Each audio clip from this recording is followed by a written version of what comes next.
Hello, good evening. Welcome to the midweek edition of Journalist Hangout. I am Jones Hussein, and today at the Hangout we have one or two things to tell you. Let's tell you that Adamawa Governor Jubrila Bindow vows to remain in APC as pressure mounts on Kwankwaso to join the PDP. Saraki accuses the anti-graft agencies of looting recovered funds, property, and later on we'll share this with you. Workers threaten governors over Buhari's pay directive. Well, I'll be hanging out with Babajide Kolade Otitoju, Wahid Bakari, and of course, Adekunle Yusuf. Please feel welcome.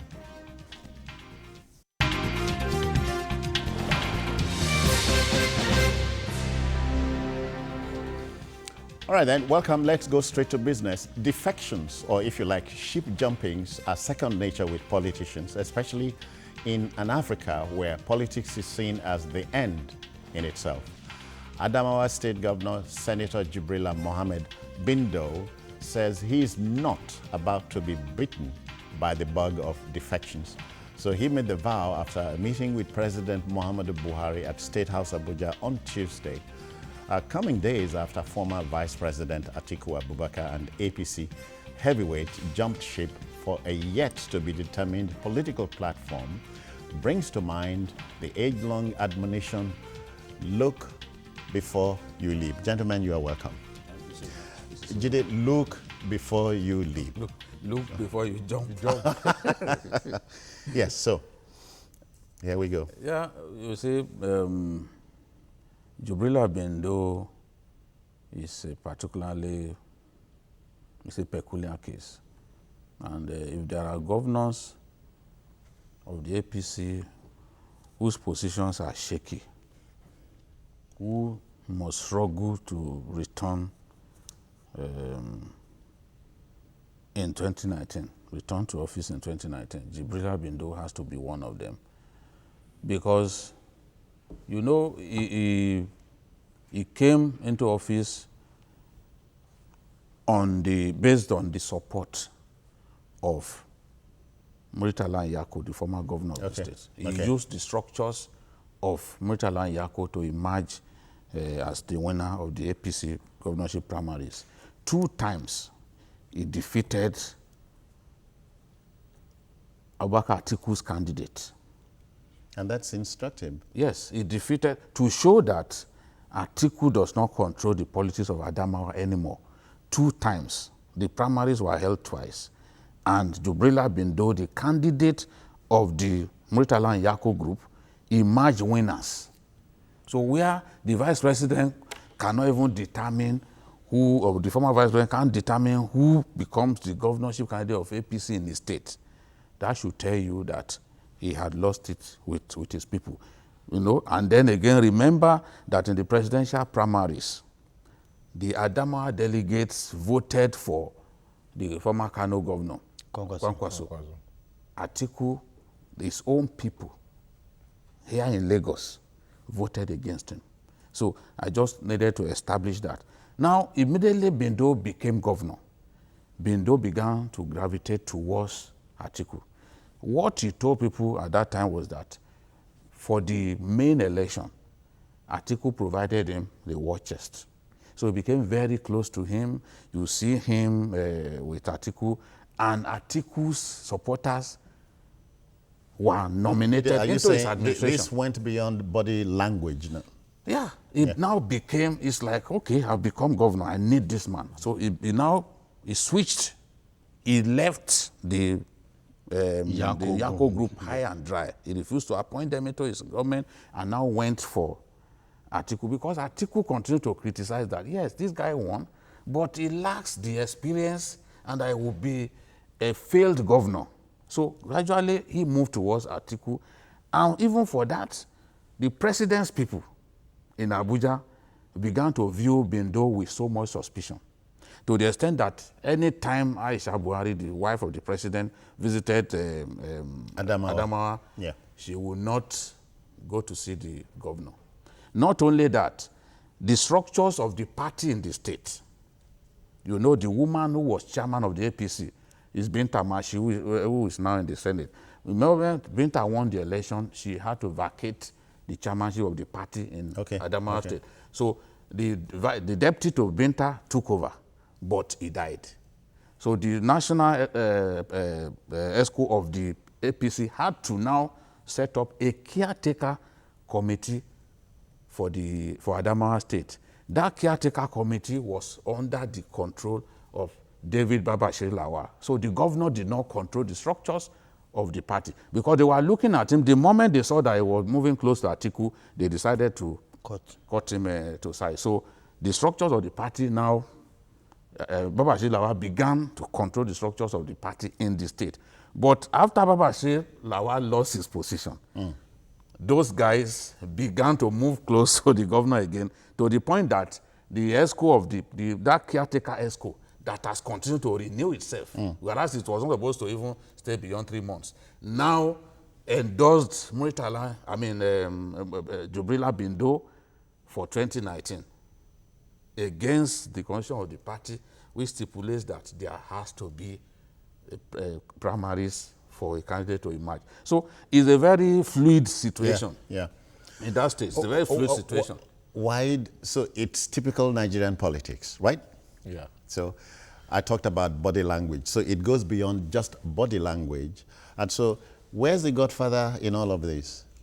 Well, if you understand what I mean. Well, I don't think Atiku, just like Jide rightly said, qualifies to be called a godfather in Adamawa as we speak now, and I think why the governor... Even with the scenario he painted? Yes, because, the governor has moved back to his people. So, and I think the reason why the governor came out, he knows that, like Jide rightly said, for him to get, if there's any governor that is not likely to get or that is going to really stretch it out before he can get the second time, I think he qualifies to be one of them. And he knows that fact. As it is now, it is most likely that the president is going to seek re-election. So everybody is afraid. They are looking at the body language of the president. I think that's why he also has to come out at this point in time to say that even though it will not affect my personal relationship with Atiku, I'm not going to jump ship. I'm not going to defect along with him because after the money Jide was making mention of the other time was actually, I think, 500 million naira. Yes. I think that was the highest anybody. There are other people that also gave the governor money when the election proper was about to be done. But he came out to say the highest money he got, which Atiku also gave him the courage to say, yes, I think I have enough war chest to go for this election, actually came from Atiku. So we expect that in that kind of situation, it is not impossible that he will be loyal to such man. Yeah. And now that Atiku has come out to say, no, I don't want to be part of APC, it is in his own interest to quickly come out to say, even though I've also acknowledged that he played a pivotal role in managing the governor, I think it's also right for me to say that I don't want to be part of his moving about, even though I will still maintain my personal relationship with him, because you never can tell if at the end of the day the president comes out to say I'm vying for the second term. It may also affect his own chances. I think that's why he has also come out at this point in time to say. Adekunle, you don't think Bindow is in a quandary here? I don't. If you understand what I mean I don't think so, because I followed closely the emergence of Bindow in the last election in Adamawa. You see, I could remember he announced that he got 500 million naira from Atiku. Yeah. But days before the election, he was, he came out to even complain of lack of fund and that what he expected from people like Atiku didn't come here and all that. But one fact is that even Bindow was a successful businessman before even joining politics.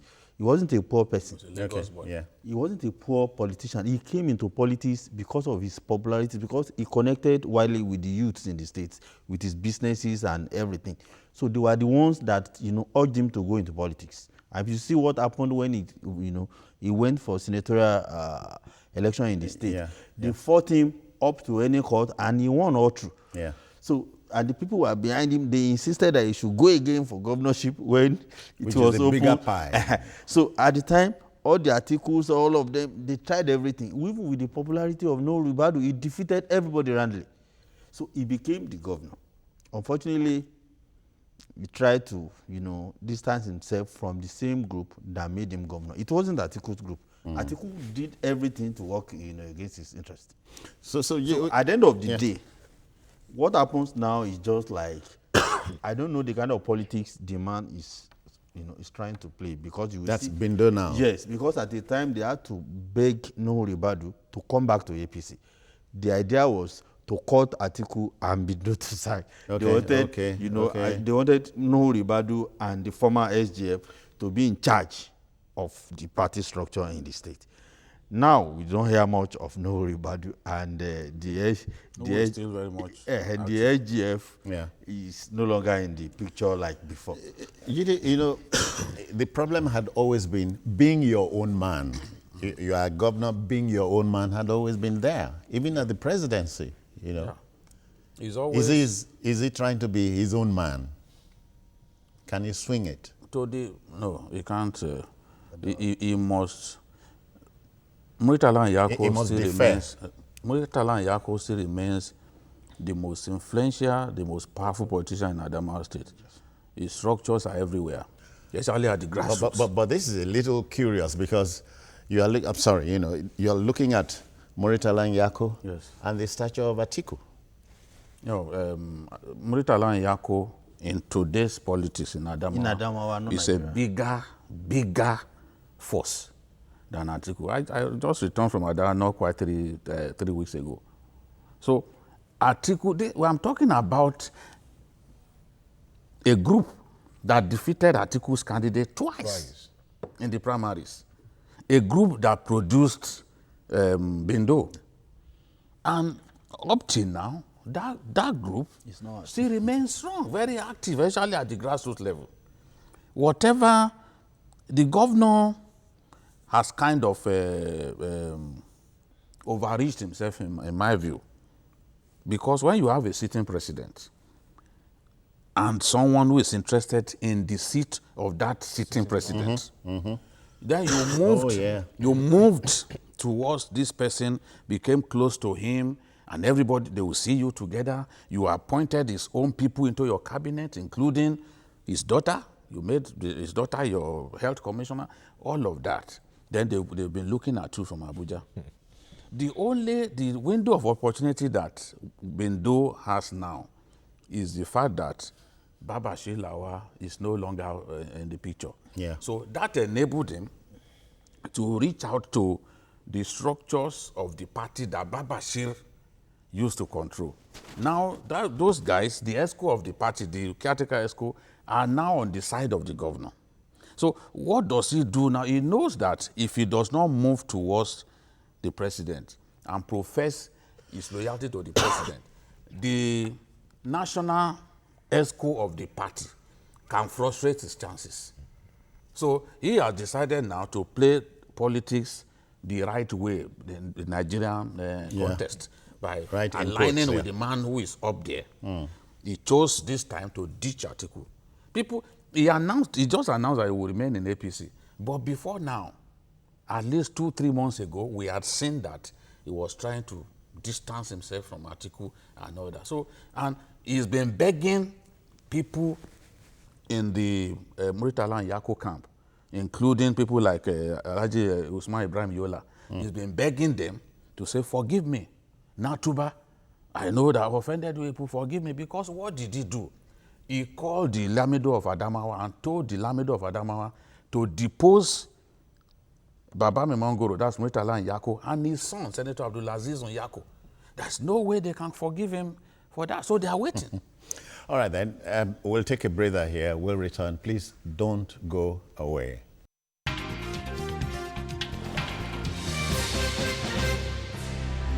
All right, welcome back. Our first shot took you to Adamawa State, where a little something interesting is brewing. Governor Senator Bindow, Jubrila Bindow, is refusing to bite the bug, don't move, or should I move? Well, he says, I'm sticking with the APC because, like a house, I joined in building it. But Waheed, let's stretch it now. Take you to Kano State. Something is also brewing there. Former Governor Rabiu Kwankwaso is under pressure, is an APC stalwart there, is under pressure to switch camps to the PDP. More like crisscrossing. In politics, it is said stupidity is not a handicap. Well, in his own case, I think what is likely to happen is that he will look very well before he decides. I don't foresee a situation whereby he's going to rush. It's also a matter of, for me, it's a matter of 50-50.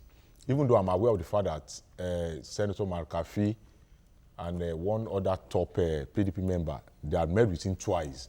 One in Abuja, then in Kaduna too. If you look at Kwakwanzo he has a lot to offer as far as politics is concerned. Because if you look at the last APC presidential primary election that produced President Buhari as a candidate, he emerged as a second. He even defeated Atiku. That kind of person, you can't just overlook him. That's why they are also putting pressure on him. They know that he can bring in a lot of goodies into PDP. That's why they are putting pressure on him to also defect. But I don't, like I said, I don't foresee a situation whereby he's going to drop the ship just like that, because everybody wants to look at where they want to really study and make sure they understand the body language of the president. Will he contest for second term? Will he not contest? I think that would determine a lot of things. So he's playing a waiting game. That's the way I feel about it. Kunle, and then you're wondering, what goes on in the mind of the politician when it is time, oh, look, move, don't move, go, don't go, and all that? Or is it an African thing? I know it's the way we do things here is a Nigerian thing. I won't say an African thing. It's about their personal interest, ambition, not service as people normally think it is. It's for ambition, it's for their own interest. And anywhere that can be taken care of, they quickly go there. But when you look at Kwakwanso, his problems, started almost immediately he left, Kano government house. The man, he worked hard. And that's a relationship some of us have touted as some of the best, stories of, governor, deputies, succession, successful succession stories. But to the amusement of everybody, the relationship crashed. I'm talking about Kwankwaso and Governor Abdullahi Ganduje. Yeah. So they happen to be some of the best friends in politics you have anybody can talk about. Ganduje and Kwankwaso have been everything together. Until now. He handed over to Ganduje. For their personal reasons, I'm not going to judge anybody. Yeah. So the problems of Kwankwaso is beyond I want to be president. Even in his home, he's facing serious threats. Serious threat. Yeah. The governor too is facing serious threat because Kwankwaso is still a big force to reckon with. To the extent that governor is facing heat so much that he is now running towards Ibrahim Shekarau's group. Okay. And it was Kwankwaso. Both of them are lobbying. So both of them are now lobbying an opposition. Political big now to be able to stay afloat. All right, Jide, how do you? You see, those who are appealing to Kwankwaso to join the PDP, they believe that he does not have a future in the APC anymore. They know that he wants to be president of Nigeria. And what they are telling him is, look, that interest is best served on a different platform. In the APC, Buhari is like the only fish in the pond. So if you want Buhari's job, you are not going to get it on the platform of the APC. And everyone can see now that the people that Buhari initially treated them like they weren't so important, he's beginning to draw them close again. Because we are moving. Language. Yes, we are moving closer and closer they are moving closer and closer to an election year. Yeah. And the people, as the election, you tend to realize that this person played a big part in making me who I am. Oh, some people got in between us. Now is the time for me to show him that I still love him. Yeah. So you bring some people close so that with them on your side, you stand a big chance of inflicting mortal pain on the enemy. So the maxim in politics, no permanent friendship, no permanent enmity. No. Playing out. It's still it's interest. Yeah, okay. Politics is an interest-driven game. But the number one is keeping everybody guessing. Yes, and I think that is right. In my view, if he wants to contest, it has to be sometime next year. Because even now, for me, what should determine whether Buhari will contest is his state of health. You know? And so we need to watch him for some time. We are quite excited about the fact that he has really recovered. Yes. Almost like a miracle. Now, but can he sustain this good state of health until maybe middle of next year when the heat will really be on? So it is the president's state of health that will cause him to say, okay, I want to run. And he's not a selfish individual. If he thinks that his health cannot carry him, he will be honest with Nigerians. He will come out to say, let me quickly take Abubakar from Kano. Welcome, Abubakar. How are you doing there? We are fine, and you? We are enjoying your program. Thank you very much. Let's go. My contribution is towards the defection of Atiku, the former vice president. See, he and Konkoso publicly announced that they were not being carried along. And politics, as you know, is a game of chance. They made, political investments there. And the executives of the APC are not consulting them in the sense that there are crises, for example, in Kano, in Katsina, in Bauchi and other states. But the chair, is it Mr. Odugur or whoever, do not care to travel to those states to make advices and reconcile the stalwarts of that party, that great party. They folded their arms, and those who made the political investment, so that since they are not consulted and they are there for their own benefit, let them quit. That is the answer, because Atiku, as I see him, as a great politician, because he stopped the third term of Obasanjo. So to me, politically in Nigeria, Atiku is a great politician. And we have to respect him for that. Thank you, Abubakar. Thank you. Got you first time. Wait, quickly. Politicians will keep you guessing. It's like a game of chess.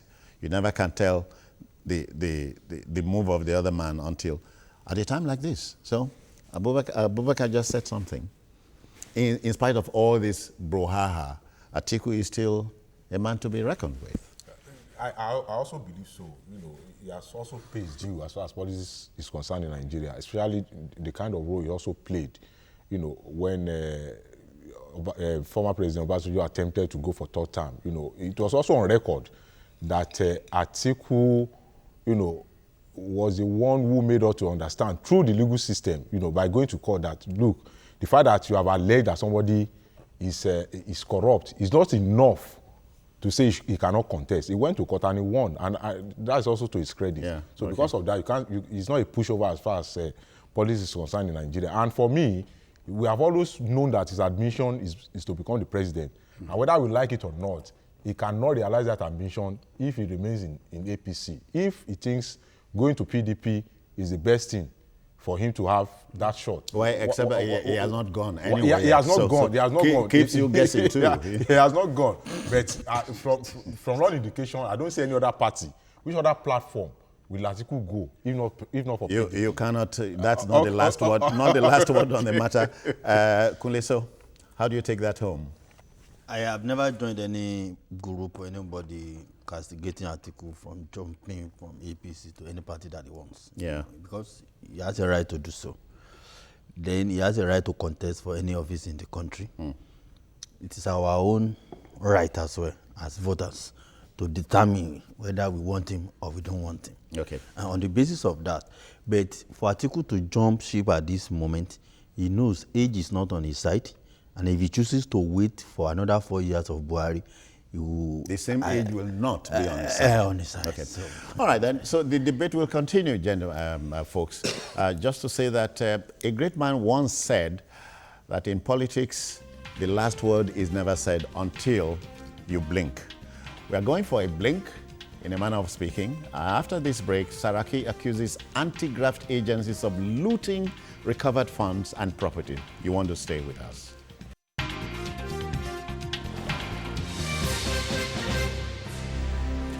All right, welcome back. Senate President and number 3 citizen, Dr. Bukola Saraki, must be a man that's above reproach or reprimand, if you like. His audacious attack on the credibility of the country's anti-graft agencies says it all. After all, and he knows it, he says anti-corruption agencies are looting recovered assets and property.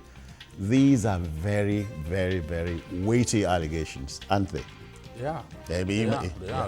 And I think that the EFCC, as a group, as a body, must do its best to dispel this notion. Because before now, I think before the Senate President made these remarks, the Attorney General had faced the Senate committee investigating the sudden reinstatement of Abdulrashid Maina. And right there, he made those allegations. Maina seized 222 properties from pension thieves, and that those properties have been sold to friends of people in the EFCC, in some cases at rock bottom prices. So it's not a big deal to sell those houses, but to who were those houses sold to and at what price? That's a big deal. That is the issue, and it's not even new. Remember the biggest 4199 in Nigerian history, Nwude, also said the same thing, that the property taken from him have been sold by EFCC staff to their friends and all that. But that's a little curious. Why would he be interested in what has been seized from him? Well, I understand. It's not even, it doesn't have the locus. Don't begin to tell us, this is proceeds of crime. Yeah. Proceeds of money laundering, proceeds of advance fee fraud taken from So talk about the interest. But you see, who they choose to sell it to is not your business. I agree with you.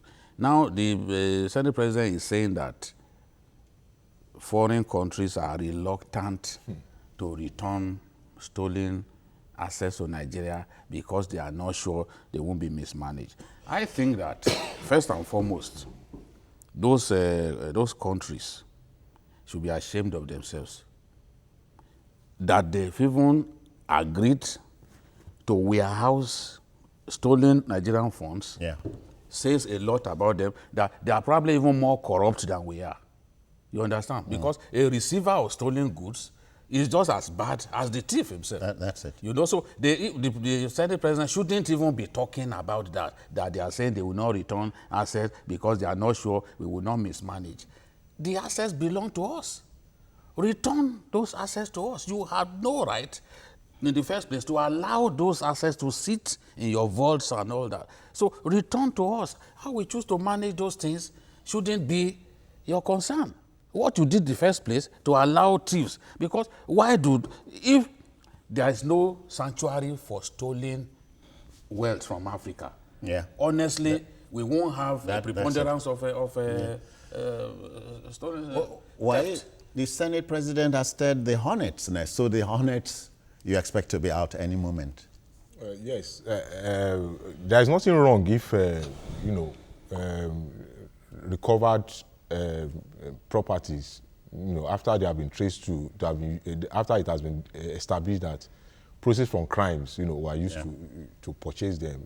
Even among the police, we have situations, things like that, whereby when stolen vehicles are recovered and owners did not come forward to claim them, you know, after a while, they auction those. Some of them are deployed to those vehicles. Yeah. The only problem is it becomes a problem if, you know, like the Senate President said, if it is established that staff, friends, and family members of EFCC officials are also buying from those property, and they are buying at giveaway prices, ridiculous amount of money. You know, properties that are worth maybe 500 million are being sold for 2 million naira, 3 million naira.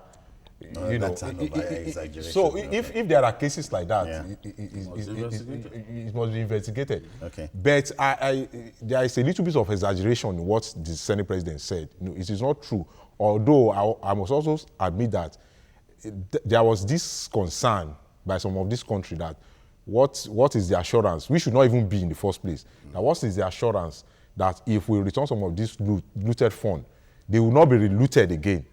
You know, there was that, because Onyema, our Minister for Foreign Affairs, also said it, you know, during the 72nd United Nations General Assembly. You discover that the address of Buhari, of President Buhari, also centered around the need for those countries to help us repatriate some of those. But like I said, the Senate President is in a way exaggerated, because it's not as if some of this country had stopped repatriating those money. As we speak now, by December, the plan will be concluded to repatriate about over $300 million from Switzerland.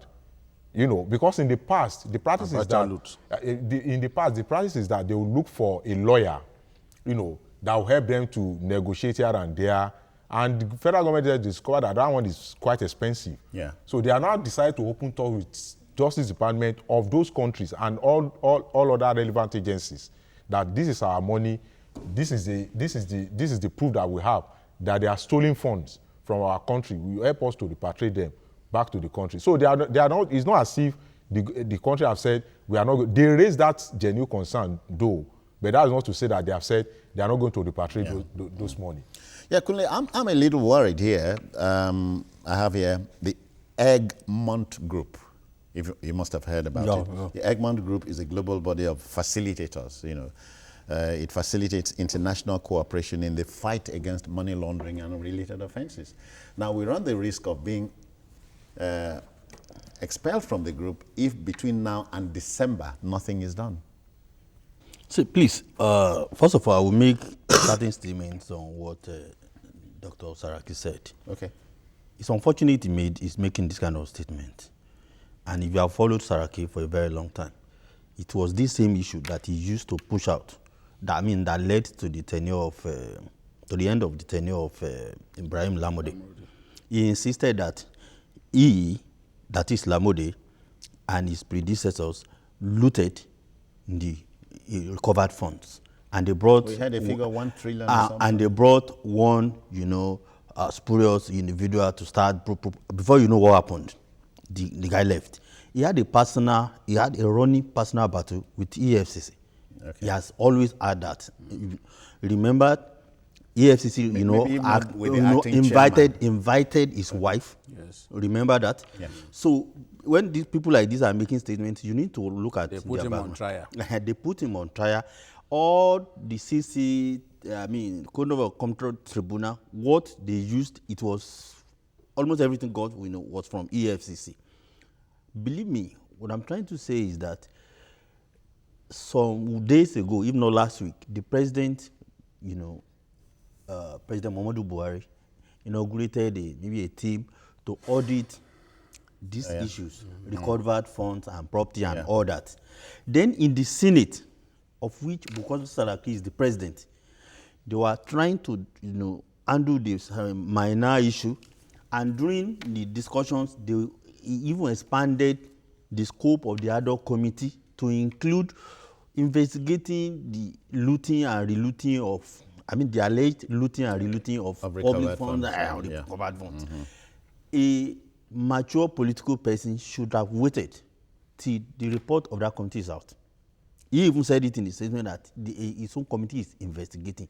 How do you continue to, come up with this kind of statements? It's not in the interest of Nigeria for number three citizen making this kind of categorical statement. You don't think it's a fight back or something? Whatever it is a fight back, it is not in the national interest. Of course, that's what it is. It is not in the national interest of Nigeria It's not, for the Senate president to be making this kind of statement. It's not for the love of our country. It's only because we have a media that will not scrutinize, things very well. Yeah. I wouldn't put this on my front page. Jide, but it's like walking a familiar line.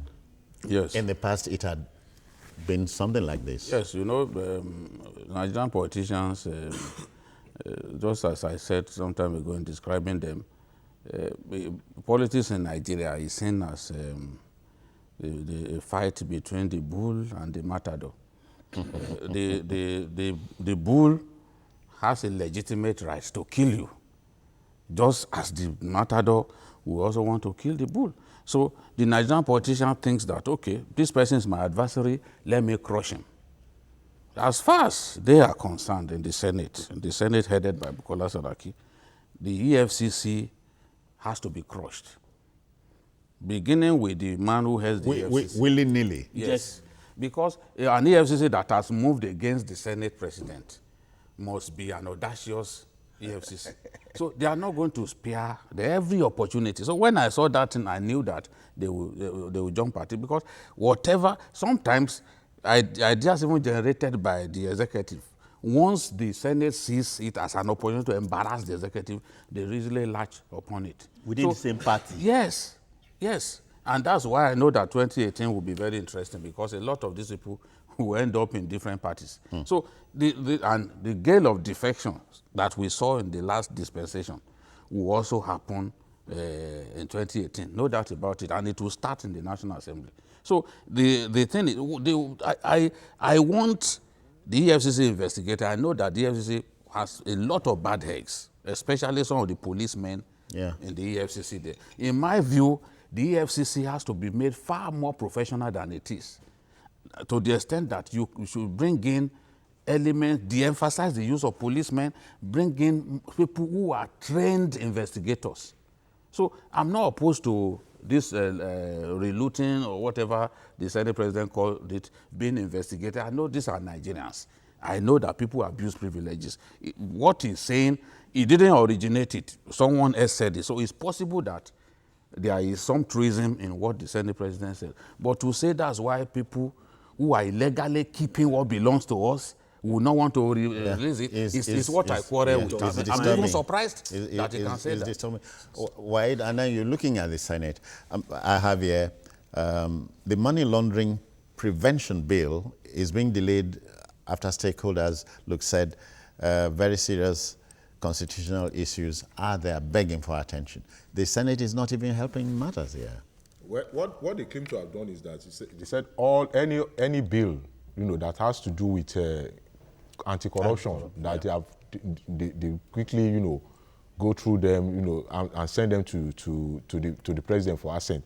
Concerning what you raised the other time about the Egmont group, it consists of 154 members, including US and Britain. I think why we are having problem with that group now, why they suspended Nigeria, is because of the fact that we are supposed, all member states supposed to have a unit. That unit will be communicating with member states concerning anti-corruption, looted fund, who is doing what, where are the looted funds, and stuff like that. But the agreement among member states is that it must be an autonomous unit. But in case of Nigeria, because we have a peculiar way of doing things, we didn't follow that agreement. What we now did was that we now put it under EFCC, and they said no, it can't be under EFCC. It has to be an independent body. And another thing that we have breached is the fact that they accuse Magu, and which is true anyway, of saying too many things, revealing so many things to the press, that things that should be secret are being revealed. Yes. That's why a lot of Nigeria keep accusing them of doing all this media trial. A lot of people will have been maligned, in the media. Yeah. You will have labeled them as thief. Or seemingly so. There are cases whereby you take people to court, without having done your investigation well, only for you to be asking for time. You'll be asking for time from the court that you want to do this, you want to do that. And that is why they keep losing some of these cases. You know, why is it that in a place like China, once you are taken to court for anti-corruption, it's a done deal. There is no way you can escape. They can take There is years. no. They can take years They are to never finish in their a hurry. investigation. They are never in a hurry. But they will But once catch you appear in court, You won't escape. it is now left for you to prove. Let me quickly take Tajuddin from Bindow in Niger State. Tajuddin, welcome. Yes, sir. Good evening. Good evening.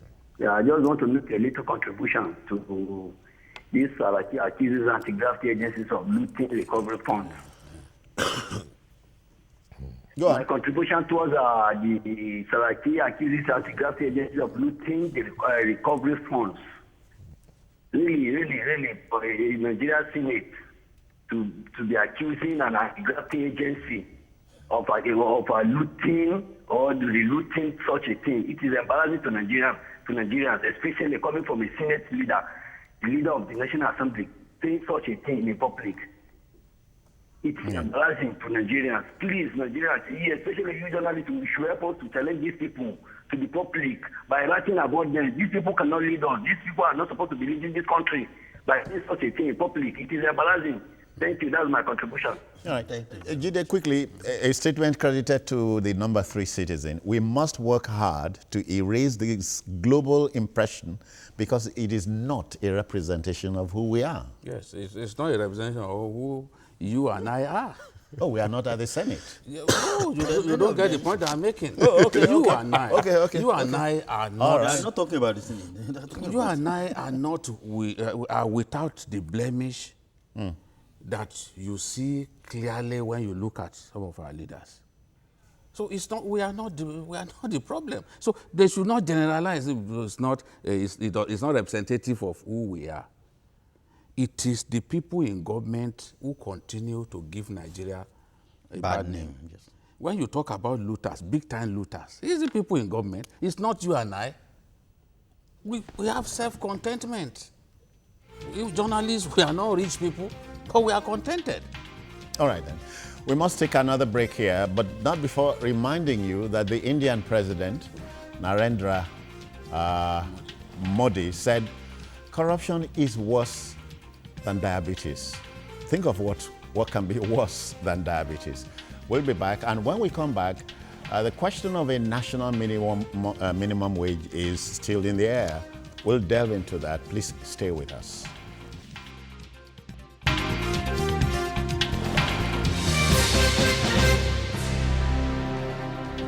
Now, at a time the question of a national minimum wage is about breasting the tape, if you get what I mean, the directive by President Muhammadu Buhari to governors to pay workers' salaries has become a tonic of sorts. Workers are spoiling for a showdown with their governors ahead of the next payday. But there is a quandary in this connection, whereas the governors deny that Mr. President instructed them to pay arrears of salaries, the workers say, pay us our entitlements or we vote you out at the next elections. So who blinks first? Jide, who blinks first here? If I were a governor, I would take this threat seriously. Because you see, people always say, oh, the civil servants represent only a small fraction of the population, of the voting public. Yeah. But they are mistaken. Because the civil servant has dependents. It could have up to 6 or 7 dependents who on election day will come out and vote. I've not seen a governor who was notorious for not paying worker salaries, who was not voted out of office. Of course. I've not seen that governor. Or who was able to plant a successful. Even in Benue, Suswam increased worker salaries, increased wages. But when oil prices fell, he could no longer pay. What did they do to him? They didn't remember the fact that I was the one who increased workers' pay in the first place. It didn't matter at the time. It didn't matter. They dealt with him. He wanted to get his own boy to succeed him. They made sure that his boy, in inverted commas, didn't win the election. He too wanted to go to the Senate. They made sure that he did not win the election. So, and it's like that, even in Osun State, you know, when civil servants turned against Baba Konde, Of course. they made sure that Baba Konde didn't get a second term. So it's like that. It's like that everywhere. Look back at those governors when they always say, oh, it is not an achievement to pay salaries, go and tell Obiano that it's not an achievement to pay salary. Because even the president continues to preach that you must pay salary. It is a sin to not pay people their wages. And now, I agree with them that, look, the president can only advise. He can only advise because the money belongs to the states. No doubt about it. But the president has found a way to bring out this money. The president has also found a way to also give them 28 billion the other day. Each state will get, I think, 800 million naira. Yeah. He just wants salaries paid so that people do not suffer. Look at Christmas is approaching and the president is saying these people need to be paid their salaries. They will pay rent, they will pay their children's school fees. A lot of them do not have any other means of livelihood. So that is the point. Do your best to pay. But governors are saying, look, there are projects there, we need to pay contractors, we need to do other things. They do see what Fayose even said that it's not only teachers, artisans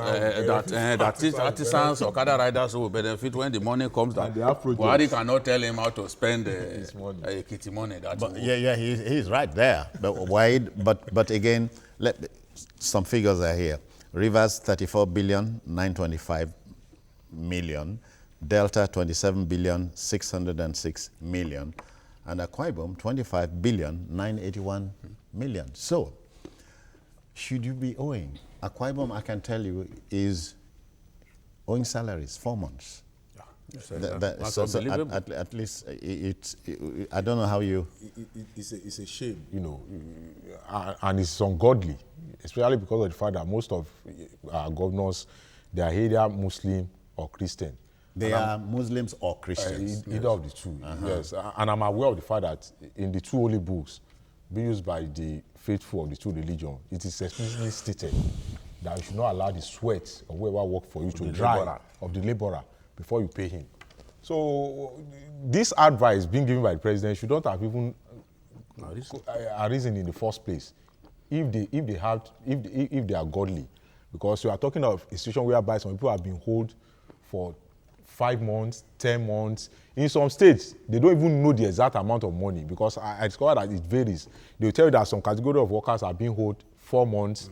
Another in the same state, in one state, in some another set, 8 months, 10 months like that.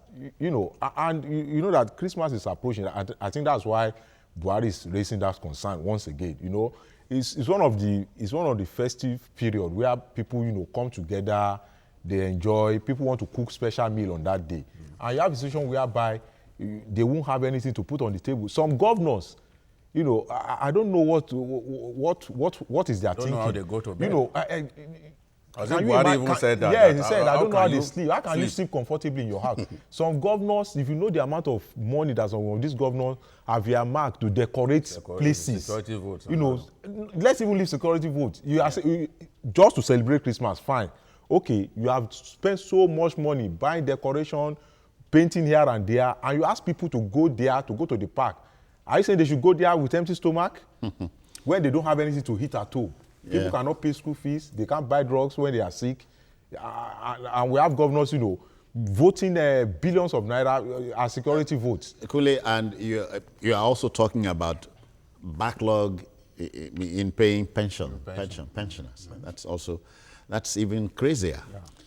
I think what I'm saying is that the president is suspecting that the balance of 50% of Paris Club is about to be released, and the president is suspecting that many of the governors they have factored this into the budget of 2018, their capital projects, that they won't release the money for paying salaries and all things like that, that they will use it to, I want to do roads, I want to do bridges, I want to do this. Yes. So the president is trying to sort of, please don't let these people die. So what is happening is that many of our governors, as you said, they are satanic. Some of them are satanic. Because how do you see your fellow woman being suffer, and you see... Don't want to do anything. I don't want to do anything. It's criminal. It's ungodly. It's wicked. Kule, let me quickly take Felix from Plateau State. Felix, good evening. Good evening, gentlemen. Welcome. Good evening, sir. Thank you so much. I want to say once more, kudos to you guys for doing justice to this matter. Yes. Thank you, sir. Looking at the time, as far as friends, I want to say something here. You see, the problem we're having has many legs or arms, if I may say. I wonder what the judiciary, the lawmakers are doing. Haven't fixed these problems, the first one that has been eating deep into the society, that we enable them to, the government to enact a law where that will keep them perpetually in office even when they are officially out of office. Otherwise, how can you explain that a governor in a state will own his own workers and be dictating to them how they should be operating? Now, the problem we're having is this. If we are going to get it right, I think one thing that Mr. President should, as a matter of urgency, caution these governors and let them know that you are not going to have it as an easy right on my name again, because some of them were there because of Buhari, so-called. So if we can get it right, if Mr. President can make this point clear to them and make all the matter. Thank you, Felix. In reverse order, why now? How do you close in summarizing everything? You know, I've never heard any member of the House of Assembly being owed a salary or something. They won't do that now. It's the workers. It's even risky. It's risky. No, it's risky. No, it's not the implication. They know how to get there. You know, by the time they gang up against you, know that they are capable of impeaching you. Yes. And no government will want to take that risk. See what they did in Imo State. Look at what they did in Imo State. They refused to attend the budget. They said they won't attend, that the government should come and give an account of what he has done with the past budget, because there is nothing to show that you even implemented up to 15% of the past 2-3. They know what they are doing. Jide, quickly. Yes. I think that ultimately we need to right-size our civil service, right-sizing. Okay. That is the solution to this problem, because even when minimum wage gets increased, the problem of inability to pay salaries will get worse. All right, then. We would have loved to go on and on, but time is the master on this program, as indeed on every show on television. Let's keep discussing the country, because at a time like this, we have no other job but discuss Nigeria thoroughly. That's all on the program. Let me thank Wahid Bakari for coming. Thank you. And of course, Adekunle Yusuf, I thank you. It's my pleasure. Jide. Okay then, that's it on the program. Join us tomorrow for another interesting edition. Watch the repeat broadcast tonight at 11. You can also watch Journalist Hangout on other platforms showing on the screen and on YouTube at youtube.com/TVC News Nigeria. Our feedback channel is Journalist Hangout at tvcnews.tv. I am Citizen Jones Hussein. Bye-bye now. God bless you.